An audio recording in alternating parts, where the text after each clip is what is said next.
या स्पर्धेचा नियम.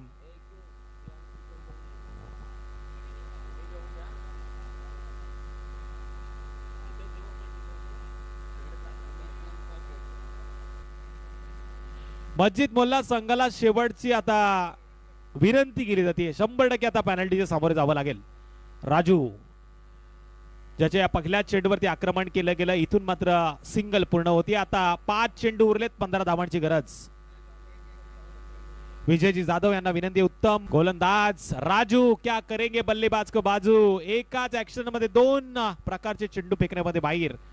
काय टप्पा पडल्यानंतर काटा बदलला या चेंडूनं. ऑफ ब्रेक पद्धतीने चेंडू आतमध्ये आला. आशाभूत नजरेनं फलंदाज चेंडूकडे पाहत राहिला आणि पाहता पाहता प्रेमात पडलाय की काय.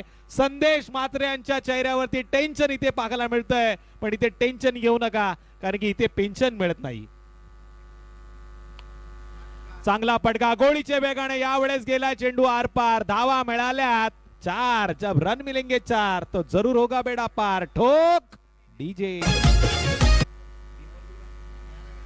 3 चेंडू 11 धावा. मॅच अजूनही दोन्ही संघासाठी ऑन आहे. आदिरा 11 विरेश्वरची खोपोली संघ अजूनही हरला नाहीये. मस्जिद मोल्ला हा संघ अजूनही जिंकला नाहीये. क्रिकेटच्या पटलावरती शेवटच्या चेंडूपर्यंत काय घडेल सांगणं कठीण. इथे आणखीन एक आलाय या मॅच मध्ये यू टर्न निर्माण करणारा देखणा दरदार. व्यासपीठाच्या डाव्या वेळ खूप कमी असतो, पण या अंडरम बॉक्स क्रिकेटचे आता एवढे प्रेमात पडले त्यांना देखील माहिती आहे सिच्युएशन आता क्रिकेट रिगल झाली आहे. 2 चेंडू विजयासाठी 7 धावांची गरज. 2 चेंडू 7 धावा. पुढे येऊन मारण्याचा प्रयत्न. आणखीन एक जबरदस्त फटका. हर्षद भोईरनं या मॅचला सांभाळलंय आणि संदेश म्हात्रे यांना तारलं. हृदयाचे ठोके आता